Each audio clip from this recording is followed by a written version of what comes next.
quiero saludar a Santiago Osorio, representante a la Cámara por la Alianza Pacto Histórico. Perdón, sí, sí está. Me dicen que no está, pero no, sí está. Aquí está Santiago Osorio, representante a la Cámara. Decíamos que él es de esta alianza del Partido Verde y el Pacto Histórico, ¿no? Y pues nos va a hablar de todo el tema de las autopistas del café, pero antes, Santiago, nosotros sabemos que usted también ha estado muy activo en esta campaña del candidato Iván Cepeda, y para usted este evento, ¿usted nos puede contar algo de si este evento fue público, privado? ¿Sabe algo sobre esto? ¿Podemos pues tener información sobre por qué había tanta gente allí en este evento y si se pidió permiso para eso? Bueno, Paola, buenos días para usted, para toda la audiencia. Pues mire, lo primero es que efectivamente la norma permite que 8 días antes de cualquier elección, pues primero se impida cualquier movilización de carácter público en escenarios como parques, calles, avenidas principales. Pero la ley lo que sí permite es que los candidatos puedan hacer reuniones a puerta cerrada y no limita la ley precisamente el número de personas que puedan asistir a este tipo de actos. Yo le pongo un ejemplo absolutamente claro de la campaña mía a la Cámara de Representantes. Nosotros tuvimos la oportunidad 8 días antes de tener reuniones con asociaciones campesinas, con asociaciones de estudiantes, y eran reuniones particularmente masivas. Lo importante de eso es que no sean reuniones que se hagan de manera pública y que no infrinjan, digamos, ciertos lineamientos que el Consejo Nacional Electoral emite para esto. O sea, que no se violó la ley. Para usted no se violó la ley. Absolutamente no.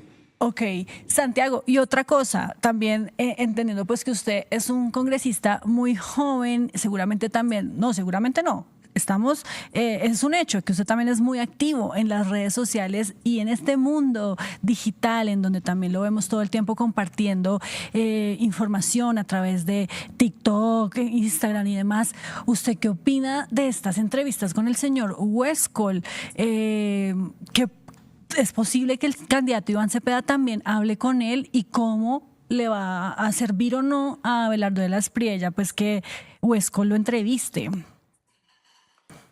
Pues yo creo que lo que hoy produce un efecto contrario es desconocer la importancia de los influenciadores en la política. A mí lo que me preocupa un poco de esto es que la ciudadanía tiene que darse cuenta que muchas veces detrás de los influenciadores también hay enormes intereses. Por eso se llaman influenciadores. Muchos de ellos representan marcas de licor, de ropa, de vehículos, y ellos influencian gran parte de la sociedad colombiana. A mí no me preocupa lo que pase un día antes de las elecciones con el señor Abelardo de la Espriella, porque digamos que el fervor que despierta cada uno de los líderes se puede traducir en materia de cifras. Y el ejemplo más claro fue lo que pasó con la transmisión que hizo el presidente Gustavo Petro, una transmisión a la que se conectó cerca de 1.200.000 personas. El momento más bajo del pico eran 700.000 personas conectadas viendo la entrevista, y la visita que después hace el señor Huescol al ubérrimo, a la finca del expresidente Álvaro Uribe Vélez, donde naturalmente esto no tiene el impacto esperado, cerca de 90.000 personas. Y lo que surge de ahí, si es una cantidad de contenido, como por ejemplo el momento negacionista en el que se encuentra el expresidente Álvaro Uribe, que nunca se ha salido de eso. Eso sí ha servido para hacer una cantidad de contenido para poderle mostrar a la gente lo que de verdad significa este tipo de personas en el poder. ¿Qué va a tocar hacer en materia de estrategia digital? Yo, por ejemplo, lo hago con mi equipo. Yo voy a estar muy pendiente de esa entrevista, porque muy seguramente al doctor Abelardo Huescol le va a traicionar un poco la conciencia, y Abelardo va a salir a contar lo que él ha representado toda su vida en materia de litigios. Y es que ha sido el abogado de la mafia, de los narcotraficantes, de los que lavan plata, ha sido el abogado de la ilegalidad en Colombia. Y eso no lo va a poder ocultar. Y en ese sentido, lo que vamos a tener que salir a hacer todos es a revertir un poco esta información y en ese sentido mostrarle al país la realidad. Yo creo que la gente que ve este tipo de cosas también tiene un grado de conciencia para saber escoger y para saber elegir que lo que dicen los candidatos es cierto o falso. Y lo de Abelardo es bastante evidente. Cuando él habla de fracking, habla de explotación, él dice, a lo que marque, vamos a explotar páramos, vamos a explotar zonas de reserva. Y yo creo que por más que un influenciador vaya y muestre una cosa de esas, la gente va a tener la conciencia para poder escoger entre un buen candidato. Pero eso es bien difícil, ¿no? Porque la gente no tiene mucha conciencia y más bien se deja llevar por lo que esta gente, estos personajes como Westcol, como Abelardo, pues puedan llegar a decir, y también puede ser, como lo hemos comentado acá en la mesa, Santiago, una gran ventaja para el señor Abelardo de la Espriella, que con mentiras o no, puede tener, pues sí, como este empujón que le falta para pasar directamente a segunda vuelta. Pues ya Sí, veremos las cifras de lo que vaya a significar esto en el espectro digital. sí, yo creo que todavía estamos en un país que vota mucho con la emoción, ¿no? Sí, total. Que decide su voto mucho con la emoción. Santiago, ya que estamos hablando de la campaña, yo quería preguntarle, bueno, el Verde se adhirió, sí, a esta campaña, respalda la campaña de Iván Cepeda. ¿Y usted cómo ve las cosas para el domingo? ¿Cree que sí es posible que se pase en primera? ¿Cree que la campaña está lo suficientemente fuerte para lograr esa meta o qué cree que va a pasar? Yo creo que la campaña de Iván Cepeda ha logrado algo extraordinario. En el transcurso de lo que ha durado esta campaña electoral, creo yo que ha sido el líder político más influyente de los últimos meses y de los últimos tiempos, pero no solo eso. Iván Cepeda y Aida Quilpué han dejado un solo día de llenar escenarios y plazas públicas en todo el país. Y yo le quiero poner el ejemplo más práctico. La ciudad de Manizales y el departamento de Caldas, de donde yo soy representante a la Cámara.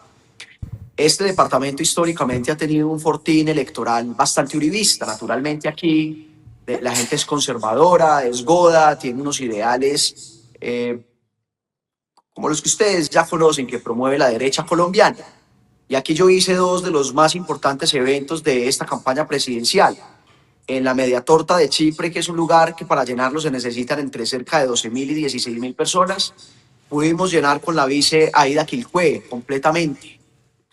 Y 8 días después tuve el honor de hacer uno de los eventos más importantes por lo que significa este territorio, que fue La Dorada Caldas, en la tierra donde otrora Ramón Izaza y el paramilitarismo del Magdalena Medio Caldense campeaba en esa zona con la ayuda de Rodríguez Gacha, el narcotráfico, Pablo Escobar. No se olviden que este territorio es la zona donde Rodríguez Gacha, llegando de Pacho, Cundinamarca, con plata del narcotráfico, fue donde más tierra compró, y hoy el gobierno, a través de la acertada reforma agraria, hace una entrega de cerca de 18.000 hectáreas.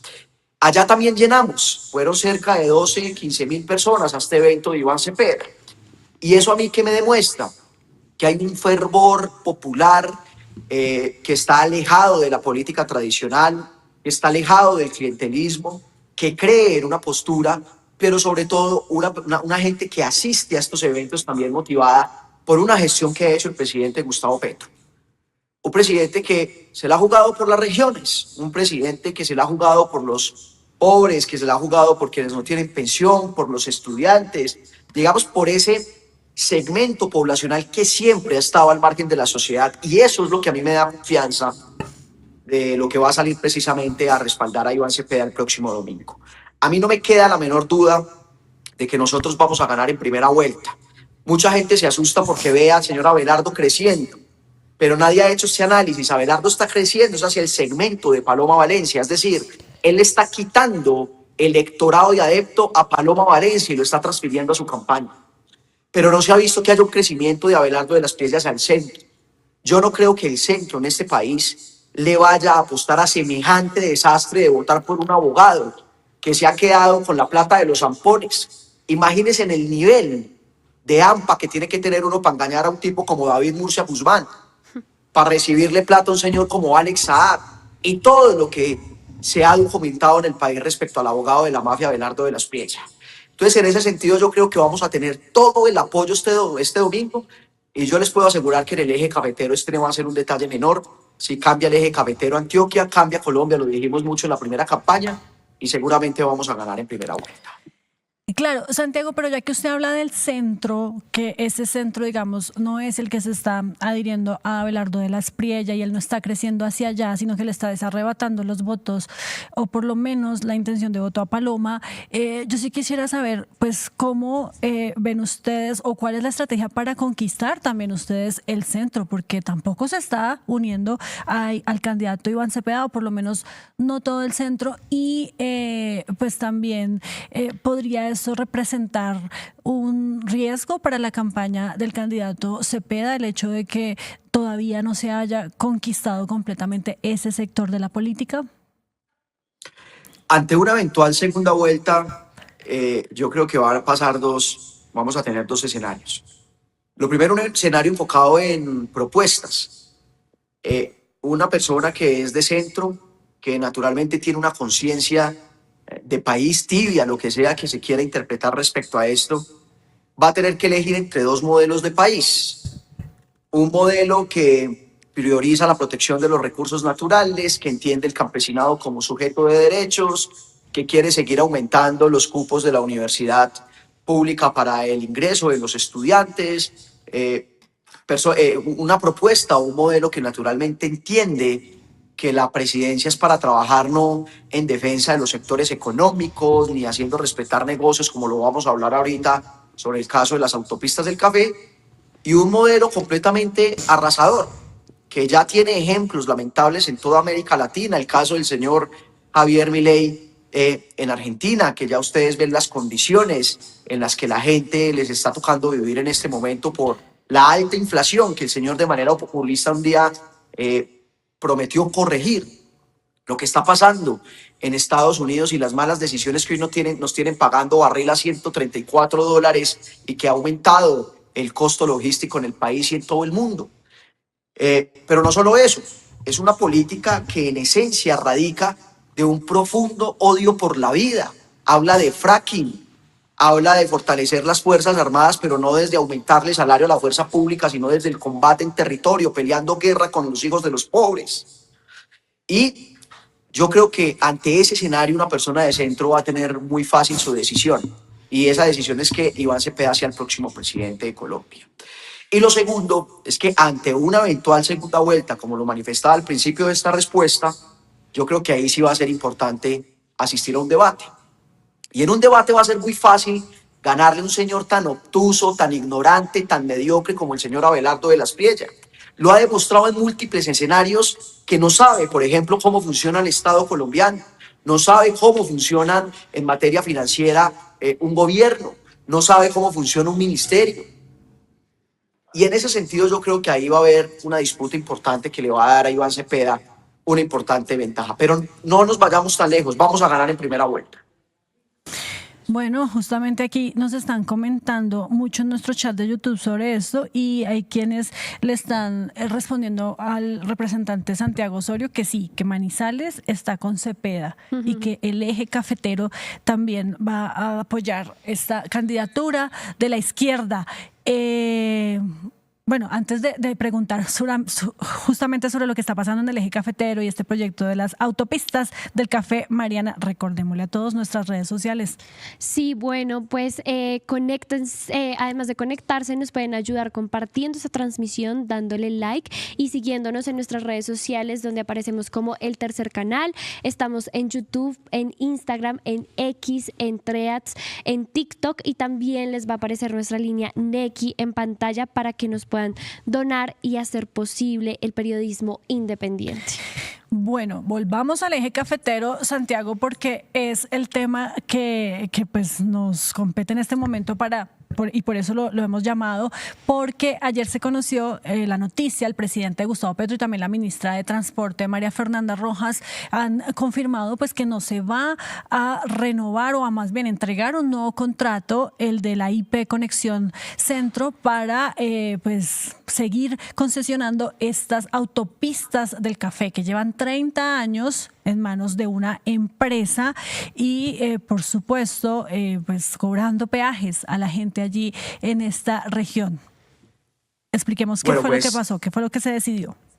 Bueno, Paola, pero lo primero yo creo que para que llevemos esta conversación por partes yo tengo que explicarle al país y a toda esa audiencia que se conecta con ustedes qué es lo que pasa en el eje cafetero. Mm. Cuando un manizaleño coge un carro de categoría 1 y 2, su vehículo por el que se transporta, va a comprar el mercado, se va para su finquita un fin de semana, para su caja de compensación familiar, si se va a movilizar hacia el occidente del departamento, tiene que pagar un peaje de 18.000 pesos. Si se va a mover hacia el área metropolitana, municipio de Chinchiná, tiene que pagar 18.000 pesos. Si se va a mover para el sector de Santágueda, de San Bernardo, tiene que pagar un peaje de 18.000 pesos. Manizales es quizá la ciudad del país más sitiada por los peajes en Colombia. Lo mismo le pasa a municipios como Chinchiná, como Palestina, como Villa María, municipios del país que a donde sea que se quieran mover libremente por el territorio, tienen que pagar los peajes más costosos de América Latina. Y esto no es nuevo. Esto se dio por una concesión que se firmó en el año 98 y que tiene condenado a estos municipios que yo les estoy mencionando al pago de los peajes más costosos de América Latina. ¿Qué estaba pasando, Paola? Que ante el vencimiento de esta concesión, que es el 1 de febrero del año 2027, es decir, el próximo año, los señores de Autopistas del Café ya tenían caminando una nueva propuesta de concesión llamada IP Conexión Centro. Es decir, ellos se iban a lavar la carita, se le iban a pintar diferente e iban a salir a imponer los mismos 7 peajes 30 años más. Nosotros, lógicamente, no encontramos una profundidad en esta propuesta. Estos señores querían hacer un recaudo de 7 billones de pesos para construir una vía que comunica La Paila con Calarcá, en el Valle del Cauca. Eso es hacia el sector del departamento del Quindío. Y empezamos a hacer con mucha vehemencia un control político y ciudadano para que el gobierno nacional, que ha dejado claro que concesión que se vence, concesión que se termina, le prestara atención a lo que venía pasando con Autopistas del Café. ¿Cuál fue la decisión que se tomó en las últimas horas, Paola? Porque es que han salido todos los medios corporativistas que reciben pauta y que viven de las concesiones a decir que aquí acabamos de negar un proyecto de 7 billones y de 54.000 empleos. Lo que no le dicen a la gente es con el costo de 7 peajes. Le voy a dar un dato. El peaje de Circasia en el Quindío cuesta 37.000 pesos. Es una vergüenza que un ciudadano del común tenga que pagar 37.000 pesos para movilizarse por las autopistas. Y la decisión que se ha tomado es negar ese proyecto que deja condenado al eje cafetero a 30 años más de peajes. Bueno, Santiago, y entonces, ¿qué pasa con esta decisión? O sea, ¿se está buscando que esta concesión termine en otra empresa? Así como, ¿qué es lo que se están demandando ustedes más allá pues, de terminar esta concesión y que no quede pues en este consorcio, en esta empresa? La decisión que se ha tomado en las últimas 24 horas comprende 2 caminos. El primero es que definitivamente no va a haber IP Conexión Centro, es decir, en el largo periodo de los próximos 30 años no vamos a tener los 7 peajes que han tenido precisamente ahogado el bolsillo de los caldenses, risaraldenses y quindianos, eso en primer lugar. Pero la otra decisión que ha tomado el gobierno nacional, ha sido una decisión muy importante. Esa decisión tiene que ver que hasta el momento del levantamiento de talanqueras que se tiene que dar el 1 de febrero del 2027, los habitantes de la zona de influencia de los 7 peajes van a pagar 700 pesos y pertenecen a la categoría 1 y 2. Yo les voy a poner un ejemplo. El señor Daniel Briceño, que es un mediocre y que no entiende cómo funcionan las regiones porque viene acá y se va para Bogotá después, vino acá a hacer un video y a decir el representante Osorio le mintió al eje cafetero con el tema de los peajes. 200 metros después del peaje que él fue a grabar, está ubicada una vereda llamada La China, donde habitan campesinos que venden plátano, papaya, cacao, café. Esos campesinos van a quedar pagando 700 pesos en esos peajes. Pasa lo mismo en San Andrés, una vereda aledaña al peaje Tarapacá 2 ubicado en Chinchiná, Caldas. Los campesinos de esa zona y de esa área de influencia van a pagar 700 pesos. ¿Esto qué quiere decir?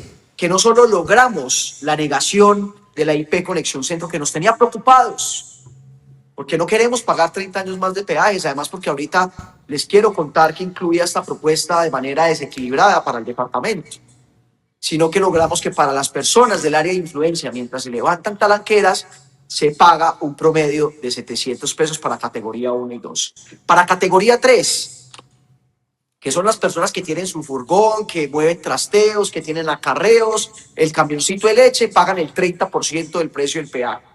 Y el resto de categorías van a pagar el 50% si pertenecen al área de influencia.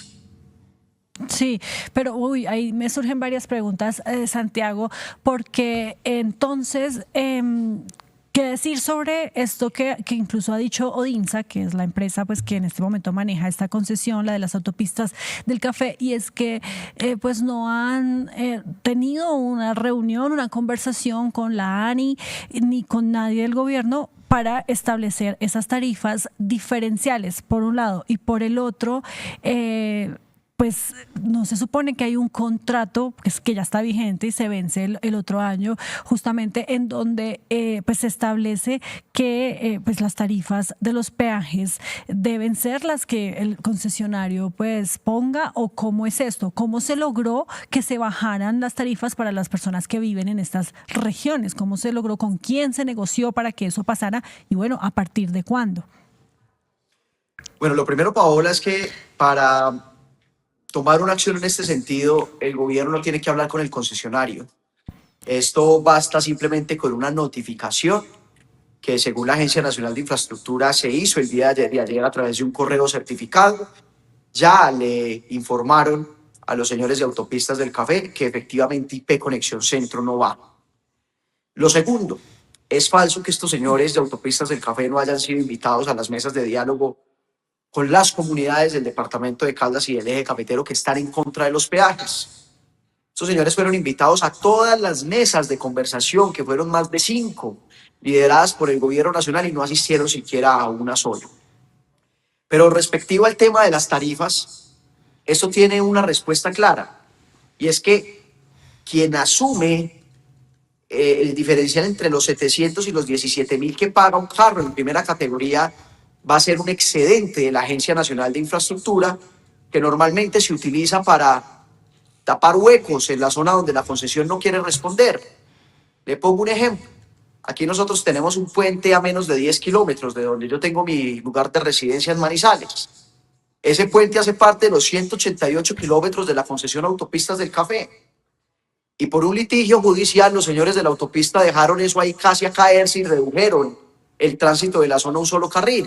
Le tocó a la ANI con esos excedentes entrar a construir y a mejorar este puente. Ni siquiera lo hizo la concesión. Entonces, estas tarifas diferenciales que se hacen en el 70% de los peajes y de las concesiones viales en el país, por eso no responde el concesionario. El concesionario va a recibir su plata normal, Paola. Además, porque usted que ha manejado asuntos de economía en su carrera periodística, puede darse cuenta fácilmente que los contratos de primera generación son contratos que son absolutamente adversos para el Estado colombiano y que son hechos para que los ricos generen más rentabilidad a través de sus contratos. Y eso es lo que pasa con este contrato. Las tarifas diferenciales no las va a asumir el consorcio o la concesión, las va a asumir la Agencia Nacional de Infraestructura. Bueno, pero entonces ahí, Santiago, hay otra cosa que incluso he visto que se ha insistido mucho por parte de otro colega periodista, Jorge Espinosa, y que él dice que no alcanza la plata que hay en este fondo de excedentes que dice la ministra que es el que se utilizaría para pagar esos recursos de la tarifa diferencial. Y pues además también para nadie es un secreto que el país en este momento está pasando por una crisis fiscal. Entonces, ¿cómo pagaría el gobierno esos recursos? Paola, eso sí va a alcanzar porque la proyección que ha hecho la Agencia Nacional de Infraestructura viene hecha bajo una fórmula, digamos, de techos. Es decir, para las áreas de influencia en los peajes de Las Pavas, San Bernardo y Santágueda, pues ahí vamos a tener cerca de 30.000 cupos. No es que esto sea ilimitado para toda la población, ahí hay que cumplir una caracterización. Y la Agencia Nacional de Infraestructura trajo ese análisis basado precisamente en lo que pueden precisamente pagar en tarifas diferenciales por carro. Esa proyección de 21.000 millones de pesos se está haciendo para que cerca de 30.000 carros del área metropolitana puedan movilizarse por los 4 peajes que tienen bloqueada esta área de autopistas del café. Y en ese sentido yo por eso confío en esa proyección. Santiago, yo quería hablar de unos señalamientos que también, o de unas críticas que hace el representante a la Cámara, John Edgar Pérez, porque él dice que, bueno, es bastante crítico de esta decisión, pero además dice que han prometido que van a quitar los peajes, por ejemplo, de Corozal y el de Circasia, que eso no va a suceder, es decir, que eso no puede suceder, pero que hay una promesa de que eso va a pasar. ¿Qué tan ciertos son estos señalamientos? ¿Es digamos que la meta que se busca, como quitar estos peajes, o a qué realmente se refiere este representante? Miren, los peajes se van a quitar a partir del 1 de febrero del 2027. Esa es una realidad porque va a ser ¿Pero la fecha. los 7 que tiene la concesión o cuántos? Esa decisión la va a tener que tomar el INVÍAS en el proceso de reversión que en este momento está efectuando. Nosotros, ¿qué le hemos planteado al INVÍAS? Hombre, deje uno para hacerle el mantenimiento a toda la red vial. No se necesitan 7 peajes para hacerle mantenimiento a 188 kilómetros. Eso en primer lugar. Y lo segundo es que, naturalmente, el eje cafetero padece una clase política completamente arrodillada a los intereses corporativos de las concesiones. El año pasado, en un debate de control político, yo denuncié cómo por parte del departamento de Caldas el señor alcalde de Manizales, que fue ministro de Transporte y a la vez benefició a la concesión en su momento, y cerca de 5 congresistas del departamento firmaron una carta dándole respaldo a la concesión y diciéndole: señor presidente Petro, por favor, entréguele 30 años más la concesión a IP Conexión Centro. Y esto lo hacen basados en el argumento de que lo público está deteriorado y no sirven para nada. Es el argumento que históricamente han utilizado para tener el negocio listo y para beneficiar a los privados. Y nosotros hemos estado precisamente contrarios a esas posturas de la clase política tradicional. El representante John Edgar, que hace parte de Cambio Radical, pues lógicamente a él no le interesa mucho que se vaya la concesión. Su partido se ha caracterizado por ser defensor de la Cámara de Infraestructura en Colombia, de los gremios que han movido el cemento y las vías en este país. Grupos políticos que les gusta mucho Odinsa, que les gusta mucho el Grupo Argos, que les gusta mucho que Luis Carlos Sarmiento Angulo construya puentes que después se caen. Entonces, detrás de todas esas posturas que ellos hacen llamar como algo técnico, siempre hay la posibilidad y la necesidad de beneficiar un negocio. Nosotros lo que hemos hecho durante estos últimos 3 años ha sido develar el negocio de Autopistas del Café. Un negocio rentable, Paola, se van debiendo los 5.4 kilómetros de doble calzada de ingreso a Chinchiná. Más del 80% de la capa asfáltica de las autopistas del Café en mal estado. No construyeron la vía Calarcá-La y una cantidad de promesas que en el 98 y a lo largo de los más de 32 otros sí que han firmado con el Estado colombiano incumplen, y que nadie les dice nada, y que cuando se les dice: es que usted, representante, está atacando la institucionalidad, es que usted está en contra de la separación de poderes, es que usted está en contra del empresariado colombiano. No, aquí lo que nosotros estamos haciendo es defender los intereses de una ciudadanía que está limitada por unos peajes. Y esto impacta la construcción. Precio de la vivienda en Manizales absolutamente caro. No tenemos hacia dónde construir, porque el occidente del departamento, que es hacia donde está el crecimiento de esta ciudad y de esta capital, está bloqueada por un peaje. Los estudiantes, siendo Manizales ciudad universitaria con 8 universidades importantes de todo el país, encarecido su transporte público, 2 peajes para poder llegar a sus universidades. Y eso es lo que esta clase política ramplona y complaciente con los intereses económicos no le cuenta a la ciudadanía. Tengo 3 preguntas rápidas, representante Osorio, para terminar esta conversación. La primera es, bueno, entonces se acaba esta concesión y no se va a permitir que se construya o que se contrate mejor la IP Conexión Centro. Eso significa que vuelve esta vía a manos del Estado y la va a tener que manejar el INVÍAS. ¿Está garantizado entonces que hay recursos que el gobierno puede financiar el mejoramiento y mantenimiento de esta vía, teniendo en cuenta que además además se eliminarán los peajes, entonces no habrá plata para poderla sostener pues digamos que también sí, se está garantizado justamente ese mantenimiento. ¿De dónde va a salir el recurso? Esa es la primera. Muy importante su pregunta, Paola. Para poder negar la IP Conexión Centro, hay una ley que creo que es la 1577. Ellos dicen que un año antes la ANI tiene que contarle a la ciudadanía y hacer una socialización de cómo va a asumir esa reversión. El gobierno, en la negativa de esta IP Conexión Centro, ya lo hizo y ya está consignado en un acta administrativa notificada al concesionario cómo va a responder por las vías y los 188 kilómetros de autopistas del Café. Naturalmente eso no lo conocemos aún porque no tenemos el acto administrativo, pero la ley obliga a que se dé claridad de cómo se va a asumir el mantenimiento de esa vía. Y ya está dicho eso. Garantizado, claro, porque si no, no hubiesen podido negar el estudio. La siguiente pregunta es, si es Iván Cepeda el próximo presidente de Colombia, como usted está apostando, a él tampoco le gusta las concesiones, tampoco le gustan las concesiones y los contratos así, de esta forma en donde un empresario privado es el que administra una vía. No lo tengo muy claro, pero por la postura y por lo que nosotros significamos en nuestra existencia pública, yo podría interpretar que nosotros estamos en lo mismo. El Estado no es para generar negocios, ni para enriquecer a los banqueros, que al mismo tiempo son los dueños de las pensiones y de las vías.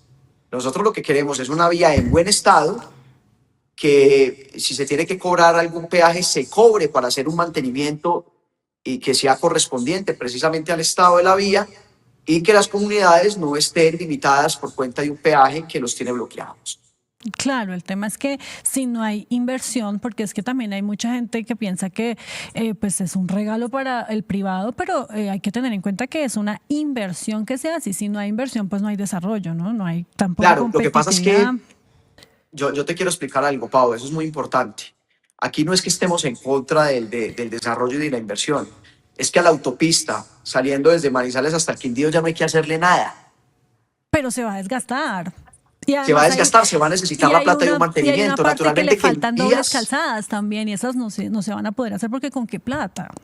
claro, pero dobles calzadas que estaban metidas dentro del contrato de estos 30 años y que, teniendo la plata del ingreso de los 7 peajes, Autopistas del Café le incumplió al departamento de Caldas. Por ejemplo, ¿quién le hace seguimiento a esos incumplimientos? Claro, ok. Bueno, lo último, Santiago, ¿por qué tomar esta decisión a 5 días de las elecciones? ¿No es esto también un tema político? Porque también se ha pues visto así por parte de muchos sectores, gremios que incluso salen a decir como anunciar que se van a quitar unos peajes, que además le va a bajar el precio a la gente que vive en la región y demás, justo cuando estamos a unos días de tomar una importante decisión para el futuro del país. Eso podría interpretarse, Paola, de esa manera, pero no. Eso tiene una razón de ser jurídica. Ahorita le nombré una ley que obliga al Estado colombiano a que un año antes de la finalización de un contrato de concesión se tenga que hacer un estudio sobre qué va a pasar con la vía, si se revierte al Estado colombiano o si se estudia un nuevo modelo concesionario para que asuma el futuro de la vía. Eso está claro. Ese tiempo vence por esta fecha, es decir, independiente de que hoy tengamos una campaña presidencial, la discusión sobre el futuro de esa vía teníamos que darla por este tiempo, porque los señores de Autopistas del Café se van el 1 de febrero y el estado de reversión de la vía del Estado debe comenzar oportunamente, precisamente para poder saber qué va a pasar con esa vía. Nos tocó esto en una coyuntura electoral, en la decisión de un gobierno respecto a unos peajes, claro, pero es porque lo obliga la ley.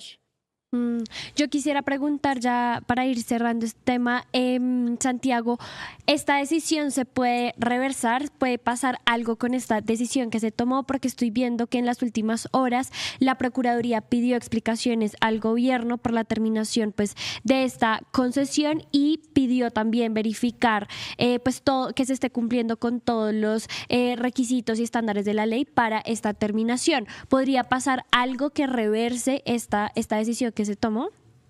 No creo, porque en ningún momento se está digamos, finalizando el contrato por autopistas del café. Aquí no hay una terminación unilateral, aquí no hay una modificación al contrato. Esta gente va a poder operar hasta el 1 de febrero del año 2027. Lo que les está diciendo el gobierno es que a partir del 1 de febrero, cuando se les vence el contrato, no van más. Y que a través de unos excedentes que tiene la Agencia Nacional de Infraestructura, se va a generar una tarifa diferencial para la gente que vive en las zonas de influencia de los peajes. En ese sentido, aquí no se va a poder reversar ninguna decisión. Pero el gobierno que llegue puede retomar este proyecto. Entiendo que ya está estructurado, duraron como 7 años, si no estoy mal, Odinsa y sus socios generando pues esta iniciativa privada. ¿El gobierno que llegue podría retomarlo o no? ¿O esto ya es...? El gobierno que llegue podrá tomar la decisión de evaluar una nueva iniciativa privada, pero eso no obliga que y puede ser una iniciativa privada de Odinsa o de cualquier concesionario que quiera aplicar a quedarse con un mantenimiento de una vía. Ya el Estado colombiano tendrá que tomarse, eso tiene un fin práctico de 1 año, donde el Estado tiene que estudiar esta iniciativa privada y decir si la acepta o no. En el caso de la IP Conexión Centro, ya hay noticia de que se niega el estudio, por ser inconveniente a las comunidades y al eje cafetero, y ya el Estado tendrá que tomar una decisión sobre cómo hacer estas vías. Ese contrato, ese proyecto de IP Conexión Centro, ese ya no va. En caso de que otra empresa o la misma quiera presentar otro, tendrían que, digamos, volver a empezar todo el proceso, radicar ante la ANI, hacer una estructuración, presentar estudios y demás, y pues eso tardaría también otro tiempo, porque esta ya el gobierno la niega y entonces no va más esta vía concesionada a partir de febrero de 2027. Representante Santiago Osorio, muchísimas gracias y pues bueno, muchos éxitos este domingo. A ustedes muchas gracias. Enviarle a toda su audiencia un mensaje muy importante, y es que el domingo quizá vamos a enfrentar una de las decisiones más importantes de la historia de Colombia. Hemos avanzado como gobierno del cambio, como el gobierno de las reformas sociales, y yo creo que no nos podemos echar para atrás, sobre todo que estaríamos ante un futuro gobierno criminal manejado por el narcotráfico y complaciente ante los Estados Unidos, que nosotros no podríamos permitir. Por eso quiero invitar a toda la gente a movilizarse a las calles. Necesitamos ganar en primera vuelta con Aida y con Iván Cepeda. Claro que sí, muchísimas gracias. Bueno, muchas gracias, Santiago. Bien complejo este tema, ¿no? De las autopistas, de las concesiones, de estas decisiones que se toman también muy, pues sí, como usted lo mencionaba, encima de las elecciones, la Procuraduría pidiendo que el gobierno responda a una serie de requerimientos diciendo esto sí se hizo con todos los estándares legales o no, si justifica el no aceptar esta concesión. Bueno, pero ahí también la Procuraduría pescando en río revuelto. Ahí sí, cuando no tiene que actuar, actúa, porque vemos que la Procuraduría es supremamente pasiva con otras cosas que debería estar vigilando, pero en este caso, pues a ver, qué pena, señores Procuraduría, el gobierno tiene toda la capacidad y el derecho de decidir qué hacer con este tipo de proyectos. Si lo rechaza o no lo rechaza, lo puede hacer, la ley se lo permite. Lo mismo que nos explicaba el representante Santiago, en el caso de los peajes, va a haber bajado las tarifas, poner unas tarifas diferenciales, también lo puede hacer, porque lo que sí tiene que hacer la ANI es garantizar que los recursos se le sigan entregando al concesionario hasta que se acabe el contrato con ellos, que eso va a pasar en febrero de 2027. Entonces, ahí, ¿cuál es el problema, señores Procuraduría? De todas formas, bueno, si quieren investigar, desgástense, investigar. Pero también es como para generar titulares de prensa. Sí, totalmente. Y este tema de los peajes siempre ha sido complicado en todo el país, ¿no? Yo creo que este tema de los peajes, uno pocas veces se sienta a pensarlo, pero lo que decía, yo creo, y concuerdo con lo que decía el congresista, hay muchos intereses allí y los vemos en la costa, lo vemos en el Meta, lo vemos pues aquí en el eje cafetero, siempre son un punto de controversia. Claro, y además es lo que la gente pide, que no se pague tanto peaje, además tan caro. Ayúdanos a seguir con nuestra labor periodística a través de nuestro NECI 310-779-3518. Lo hiciste artísticamente y lo hiciste con las víctimas, que eso es un mensaje a dar. Caminamos juntos, todos con el progresismo por las calles defendiendo el plebiscito por el sí. ¿Cuál es la capacidad de generación de vivienda? ¿Los subsidios para quién son? diciendo que le vamos a quitar los privilegios a los políticos. La política no descansó este fin de semana. Con estos personajes señalados por corrupción. Sí, señora, sí, señores. Llega a la central. Este espacio semanal que hemos concebido para reflexionar sobre asuntos coyunturales. Allí vivía la familia de Pablo Escobar Gaviria.